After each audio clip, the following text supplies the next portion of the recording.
Hi hello ನಮಸ್ಕಾರ ಸ್ನೇಹಿತರೆ, ನಾನು ನಿಮ್ಮ ಹುಡುಗ ಜಯಸೂರ್ಯ. ಅಗ್ರಿಬೊಮ್ಮಳ್ಳಿಯಲ್ಲಿ ವಿಶೇಷವಾಗಿ ಚಾಲೆಂಜಿಂಗ್ ಸ್ಟಾರ್ ದರ್ಶನ್ ಅವರ ಜನ್ಮದಿನಾಚರಣೆ ಪ್ರಯುಕ್ತ ಅವರ ಅಭಿಮಾನಿಗಳು ಅಗ್ರಿಬೊಮ್ಮಳ್ಳಿಯಲ್ಲಿ ಒಂದು ಕಾರ್ಯವನ್ನು ಮಾಡಿದ್ದಾರೆ. ಬನ್ನಿ ಅದ್ರ ಬಗ್ಗೆ ನೋಡ್ಕೊಂಡು ಬರೋಣ.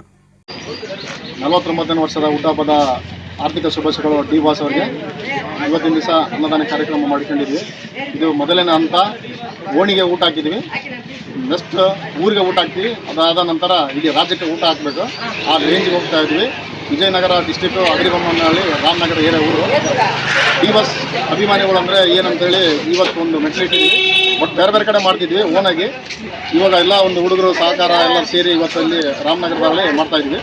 ಇದು ಯಾವ ರೀತಿ ಇರ್ತದೆ ಅಂದರೆ, ಮುಂದೆ ಈ ಧನ್ವೀರ್ ಅವ್ರದ್ದು, ಆಮೇಲೆ ಕಡೆ ದರ್ಶನ್ ಅವ್ರದ್ದು ಯಾರ್ಯಾರು ಹೇಳ್ತಾರೋ ಎಲ್ಲರಿಗೂ ಒಂದು ಬೇರೆ ರಾಜ್ಯ ಲೆವೆಲ್ಗೆ, ದೇಶದ ಲೆವೆಲ್ಗೆ ಹೋಗ್ತದೆ. ನಮ್ಮದು ಫ್ಯಾನ್ಸ್ ಅಭಿಮಾನಿಗಳು, ಡಿ ಬಾಸ್ ಅಭಿಮಾನಿಗಳು ಯಾವ ರೀತಿ ಅದಾರ ಅಂತ ಹೇಳ್ಬಿಟ್ಟು ಆ ರೇಂಜಿಗೆ ಹೋಗ್ತಾ ಇದ್ದೀವಿ. ಜೈ ಡಿ ಬಾಸ್, ಜೈ ಡಿ ಬಾಸ್, ಜೈ ಡಿ ಬಾಸ್, ಹ್ಯಾಪಿ ಬರ್ತ್ಡೇ.